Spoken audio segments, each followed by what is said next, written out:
She won I think it 3 gives us a straight lot of points, opportunity. pushing the I'm very game to deuce. grateful for The momentum for had everything they shifted. have built The for us. tension was Yeah, I'm really suffocating. happy with At deuce, you know, Eala made winning. a rare error, a backhand Your that first sailed time at a wide. tennis tournament. Break First point. time at a tennis The tournament. bottom Yes. Are converted. you here The because of set Alex? was tied at 5-5. And she's humble. The And she crowd works hard. fell Yeah. silent. That's why The we like her, flags you know, stopped because she's waving. the The face of. set went to a tiebreak. Rybakina's experience proved too much.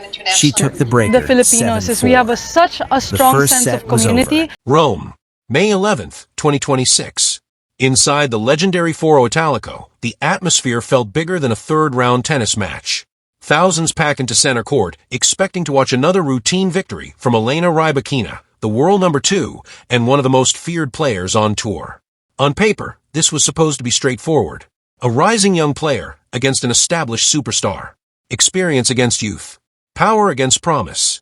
But by the end of the night, the scoreboard stopped being the real story. Yes, Rybakina won the match 6-4, 6-3.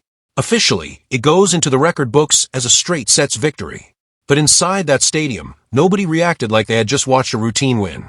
Because what unfolded over those 2 sets felt far more significant than the numbers flashing on the screen. As the final point ended, something unusual happened. The crowd stayed. Nobody rushed toward the exits. Nobody treated the match like a predictable result between a top seed and a young challenger. Instead, thousands of fans rose to their feet and started applauding a player who had just lost.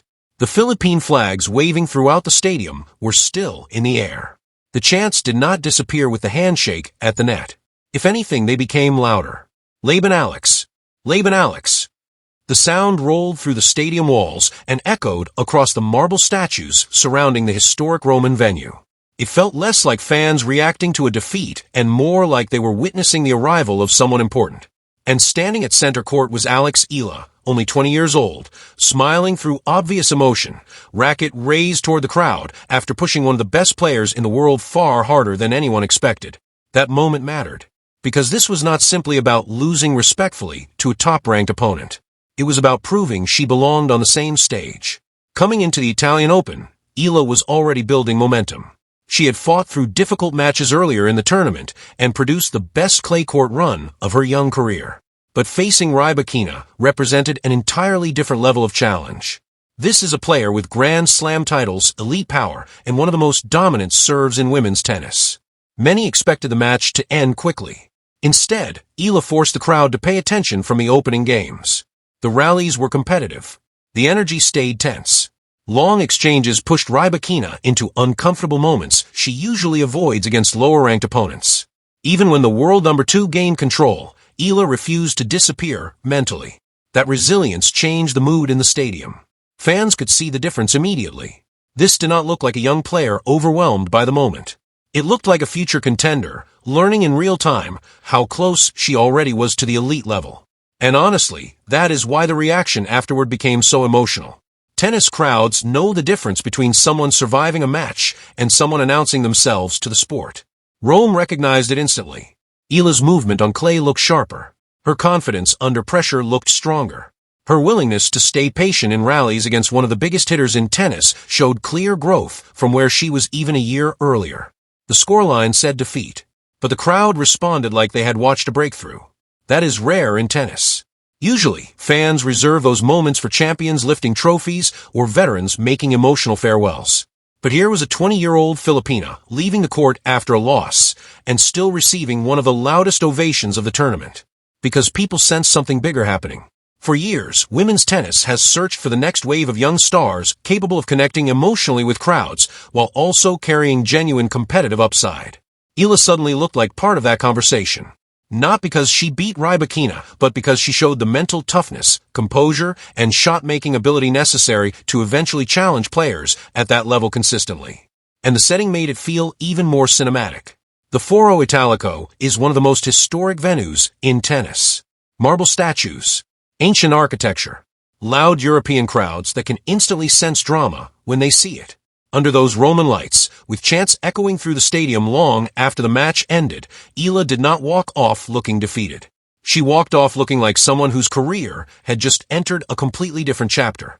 Inside the packed center court at Foro Italico, the atmosphere felt closer to a championship match than a third-round showdown. Philippine flags covered entire sections of the stadium. Every changeover brought another wave of chants rolling through the crowd. Laban Alex. Laban Alex. The sound bounced off the marble statues surrounding the historic venue as fans leaned into every rally like they were witnessing something much bigger than an early round match at the Italian Open.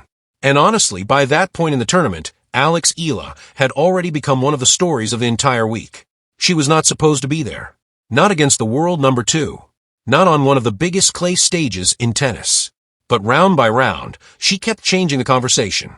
First came the gritty comeback victory over Magdalena Freck, a match that revealed just how mentally strong Eala had become. Down 3-1 in the deciding set, facing constant pressure on serve, she somehow saved 9 of 10 break points and refused to let the match slip away. That was not just talent. That was composure under fire. Then came the straight set statement win against Wang Xinyu. That result mattered emotionally because it gave Eala revenge for the painful Auckland defeat earlier in the season. But it also mattered strategically because she did not simply survive that match. She controlled it. The movement looked cleaner. The confidence looked higher. The decision-making under pressure looked sharper. By the time she reached the third round, her ranking had already climbed from world number 42 to number 38 during the tournament itself. Suddenly, the tennis world was paying attention. But then came the ultimate test, Elena Rybakina. And this is where the gap between expectation and reality became fascinating. Rybakina entered the match looking nearly unstoppable. The reigning Australian Open champion had been dominating the tour for months. She led the WTA in victories that season with 29 wins already on the board.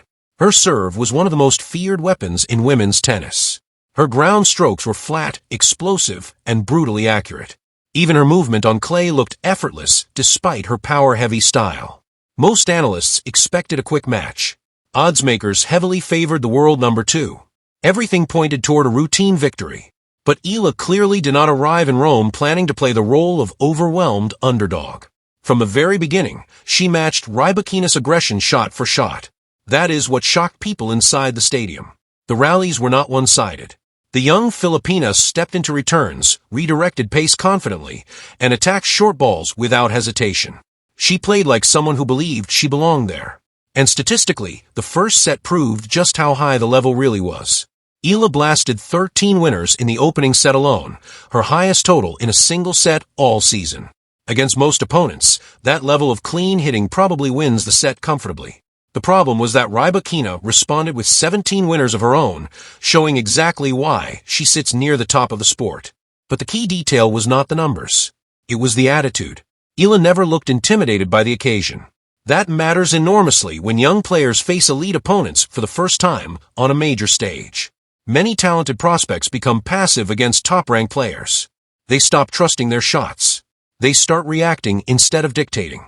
The fear of making mistakes slowly takes over the match. That never fully happened here. Even when Rybakina unleashed her power, Eala kept swinging back. She stayed aggressive. She kept extending rallies. She forced the world number 2 into long exchanges that made the match far more physical and uncomfortable than expected. And the crowd could feel it building. Every time Eala held serve, the noise grew louder. Every time she chased down a difficult rally or fired another winner past Rybakina, the stadium erupted.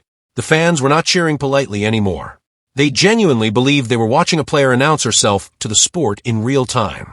Because this was no longer about simply keeping the score respectable against a superstar. This was about proving she belonged in that company. And honestly, that may have been the most important part of the entire night.